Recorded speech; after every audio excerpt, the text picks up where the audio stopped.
Hello students, this video is about punctuation marks. Punctuation marks are specialized symbols that are used in a writing process. It makes our writing organized and helps the reader to understand the text in a better way. Okay, so let's start our today's video. The most famous or most usable punctuation mark is of period, or we can say full stop. It is used at the end of declarative sentence. It is marked by a dot. For example, here you can see that she is happy. At the end of happy, there is dot. That is period, or we can also say it as full stop. Moreover, we can use it in abbreviations. Abbreviations mean short form of some terms like doctor. Okay, dr. Here we have written as dr, and uh, we can replace other example. There are other examples like example. The word example, we can use it by shortening it by writing e dot g dot, okay, to signify that it is an abbreviation. So is it clear? Period is used for declarative sentences. Declarative यानी simple sentences के लिए use होता है. एक sentence को लिखने के बाद आप फुल स्टॉप या पीरियड यूज करते हैं उस ये सिग्निफाई करने के लिए कि आपका सेंटेंस कंप्लीट हो चुका है. ठीक है, आगे बढ़ते हैं. Next is commas. Comma is another most usable, second most usable after period. We can use it in lists. For example, here we can see there apples, oranges, and bananas. There are three items, and we can convey that we are writing a list of fruits by using comma after each fruit. Okay, to also to join independent clause with conjunction. For example, I was tired but I kept going. आप इसको simple way से समझिए. Coma को हम list के रूप में use करते हैं, और इसका एक और जो काफी यूज्ड वे है कोमा का, वो है कि आप एक सेंटेंस में दो क्लॉजेस को जोड़ रहे हैं कंजंक्शंस के थ्रू. आपको पता होगा कंजंक्शंस क्या होते हैं, कनेक्टर्स. तो आप उसको जोड़ रहे हो कैसे, कोमा का यूज करके, ताकि उस सेंटेंस का मीनिंग क्लियर हो, क्योंकि आप उस पे दो क्लोजेस डाल रहे हो तो रीडर्स को आसानी हो समझने के लिए. ठीक है. Also it is used after introductory phrases. For example, after dinner we went for a walk. अब आप देखेंगे यहाँ पे आफ्टर डिनर, उसके बाद हमने कोमा लिखा, we went for a walk.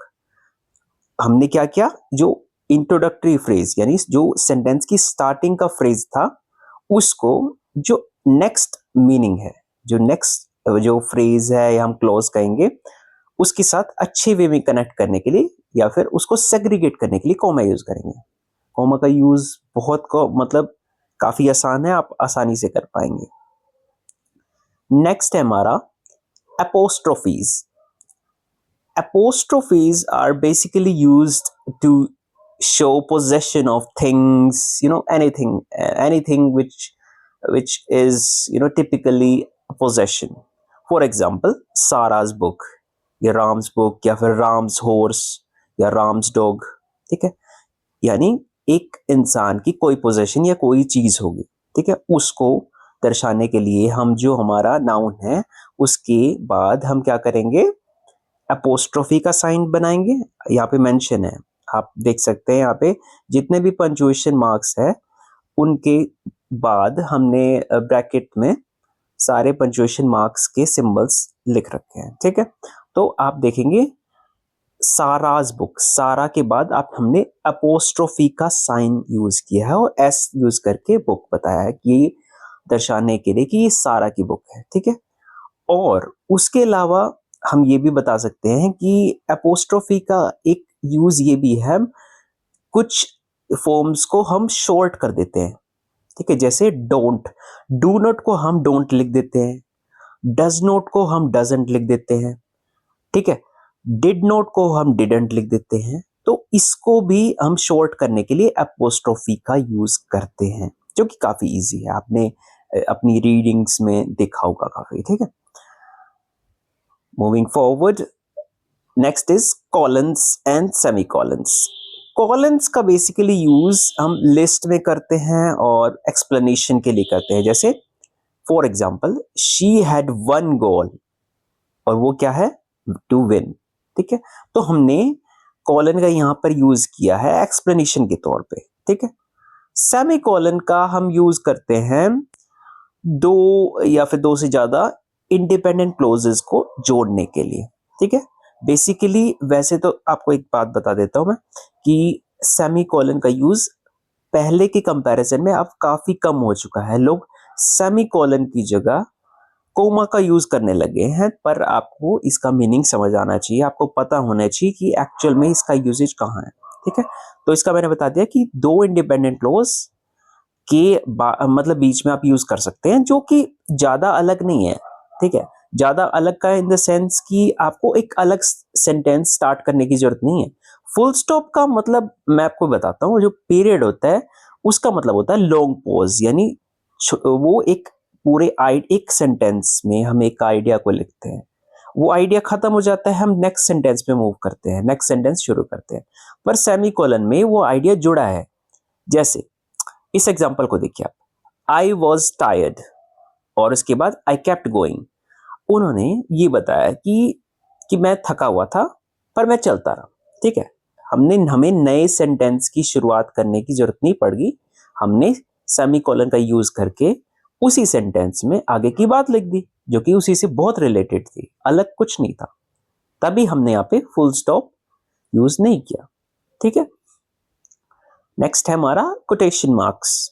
Quotation marks का यूजेज काफी सिंपल है, ठीक है। आप ग्रामर में पढ़ते हो डायरेक्ट स्पीच, तो डायरेक्ट स्पीच में जो स्पीकर है उसने कोई बात एग्जैक्टली कैसे बोली है, ठीक है, किस वे में बोली है, हम उसको कोटेशन मार्क्स में डाल देते हैं, ताकि ये बताने के लिए कि जो स्पीकर ने जैसे कि तैसे लाइन जो भी बोली है हमने उसको लिख दिया, ये दर्शाने के लिए, ठीक है।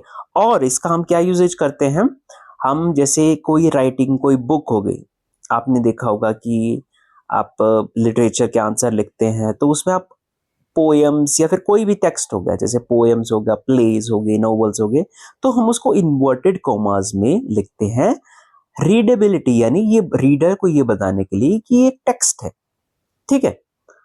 आप समझ के काफी इजी यूजेज है।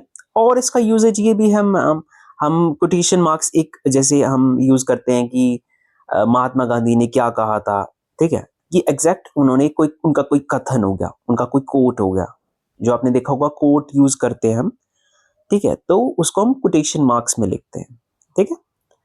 Next is question mark and exclamation mark. Question mark बहुत इजी है, आपने देखा होगा क्वेश्चन मार्क का, हम जब क्वेश्चन कोई सवाल पूछ रहे हैं उसके एंड में, ठीक है, इसका साइन आएगा। और एक्सक्लेमेशन मार्क, इसका यूजेज भी अब कम हो चुका है, पर आपको मैं बता दूं कि इसका यूजेज बहुत आसान है। जब आप कोई स्ट्रॉन्ग इमोशन या अपने जो एक विचारों को इमोशंस के साथ बता रहे हैं, ठीक है, चाहे वो दुख हो, चाहे वो बहुत खुशी हो, चाहे बहुत शॉकिंग हो, तो ये दर्शाने के लिए हम एक्सक्लेमेशन मार्क यूज करते हैं। एक्सक्लेमेशन मार्क का आप देख लो एग्जांपल, जैसे वॉच आउट, जैसे हमने इसमें अगर हम इस बात को बोलेंगे वॉच आउट, हमने इसको एक तरह से किसी को क्वेश्चन करने के लिए, किसी को एकदम से बताने के लिए कि ध्यान रखो या ध्यान दो, ठीक है। इसका यूजेज हम इमोशंस के लिए, स्ट्रॉन्ग इमोशंस के लिए यूज करते हैं। नेक्स्ट है हमारा पैरेंथेसिस और डैशेस। पैरेंथेसिस काफी इजी है, जैसे आपने देखा होगा कि एग्जांपल के तौर पे my friend who is a chef made dinner. अब इसमें माय फ्रेंड के बाद जो हु इज अ शेफ है, वो हमने एक्स्ट्रा इंफॉर्मेशन डाली हुई है, एक्स्ट्रा इंफॉर्मेशन बताने के लिए, और हमने एक्स्ट्रा इंफॉर्मेशन इस तरह से डाली है कि हमें नया सेंटेंस भी ना लिखना पड़े या सेंटेंस ज़्यादा लॉन्ग ना हो, ठीक है, पर रीडर को आसानी से समझ आए और हमें समझ आ गया, ठीक है। पैरेंथेसिस का मतलब क्या था, हम एक्स्ट्रा इन्फो डाल रहे हैं ब्रैकेट में डाल के, ठीक है। उसके बाद आता है डैशेस। डैशेस का यूज हम एकदम से कोई बात को एक्सप्लेन करने के लिए या मतलब उस पर फोकस डालने के लिए, ठीक है, उसके लिए, या फिर हमको इंटरप्ट करने के लिए, या वो बात छोड़ के हम किसी दूसरी बात पे पहुंच गए, ठीक है, या फिर हम उसका एक्सप्लेनेशन देने लगे। मैं बता दूं, डैशेस का यूजेज बहुत कम हो चुका है, इसका यूजेज दिन ब दिन घटता जा रहा है, ठीक है। तो आपको समझ आ चुके होंगे मेन मेन ये सारे जो हमारे ये पंक्चुएशन मार्क्स हैं, आपका यूजेज समझ आ चुका होगा, ठीक है। That's it.